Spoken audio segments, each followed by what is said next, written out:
मित्रांनो नमस्कार। आज आपण नाशिकमध्ये चांदवड या ठिकाणी आलेलो आहोत आणि या ठिकाणी या एका नयनरम्य अशा उसवाड गावामध्ये आम्ही आल्यानंतर आम्हाला या ठिकाणी संगमनेरी शेळींचा हा कळप या ठिकाणी दिसला। तर या शेळीची जे वैशिष्ट्य आहेत, ही शेळी प्रामुख्याने दुहेरी उपयोगासाठी वापरली जाते। याच्यामध्ये प्रामुख्यानं पांढऱ्या ते तपकिरी रंगाच्या ज्या शेळ्या असतात, यांची शिंगे पातळ आणि पाठीमागच्या दिशेने वळालेली असतात, कान लांबट आणि लोंबकळणारे। तसेच प्रामुख्यानं पांढऱ्या ते तपकिरी रंगामध्ये ही शेळी आपल्याला आढळते। सोबतच मांस उत्पादनासाठी आणि दूध उत्पादनासाठी ही शेळी वापरली जाते। वेतानंतर अर्धा ते 1.5 लिटरपर्यंत दूध देण्याची क्षमता या शेळीमध्ये आहे आणि एका वेताला साधारणतः 80 लिटरपर्यंत ते 90 लिटरपर्यंत दूध देण्याचा या शेळीची क्षमता आहे। सोबत 180 दिवसांपर्यंत ही शेळी दूध देऊ शकते।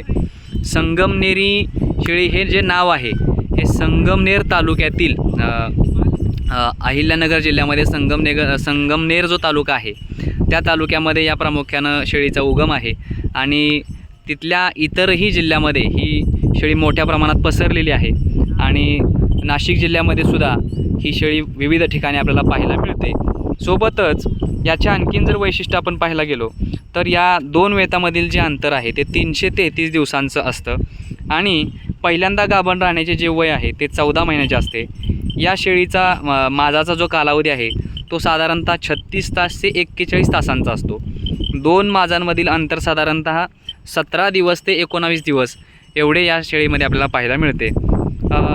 मादीचे जे वजन आहे, फिमेलचं वजन ते 32 किलोपर्यंत व नराचे वजन 39 ते 40 किलोपर्यंत आपल्याला या ठिकाणी पाहायला मिळतं। त्यानंतर एक करडू, ज्याला आपण एका वेळेस एकच करडू जन्मा घालण्याची जी पद्धत आहे किंवा जी क्षमता आहे ती साधारणतः 75% आहे आणि ज्याला जुळी करडे, आपण त्याला ट्विनिंग पर्सेंटेज म्हणतो, जुळी करडे जन्माला देण्याचे जे याच्यामध्ये टक्केवारी आहे ते जवळजवळ 21 ते 22% जुळी करडे होण्याची या शेळीमध्ये क्षमता आहे आणि तिळी करडे म्हणजे एका वेळेस 3 करडे होण्याची जी क्षमता आहे ते साधारणतः 4 ते 5% आपल्याला या शेळीमध्ये पाहायला मिळते।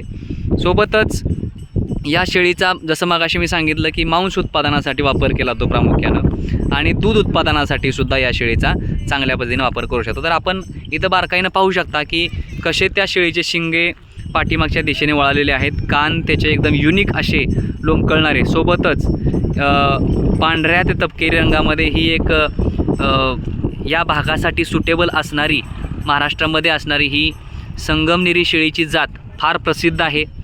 महाराष्ट्रामधील आणखीन ज्या काही उर्वरित 3 जाती आहेत शेळ्यांच्या, त्यामध्ये उस्मानाबादी जी धाराशिव जिल्ह्यामध्ये आढळते, त्यानंतर बेरारी नावाची जी शेळी आहे ती विदर्भ भागामध्ये म्हणजे वर्धा, नागपूर या भागामध्ये आढळते आणि चौथी आहे कोकण कन्याळ। ही कोकण भागामध्ये रत्नागिरी अतिपावसाच्या ठिकाणामध्ये आपल्याला ती शेळी आढळते। तर आपल्यासमोर ही जी आहे ती आहे संगमनेरी शेळी, जी अत्यंत सुंदर आणि दुहेरी वापरासाठी सुटेबल अशा पद्धतीची ही शेळी आहे। तुम्हाला व्हिडिओ आवडल्यास या व्हिडिओला तुम्ही लाईक करा, कमेंट करा आणि जे काही तुमचे याच्याबद्दल फीडबॅक असेल तो या व्हिडिओच्या कमेंटमध्ये तुम्ही देऊ शकता। धन्यवाद।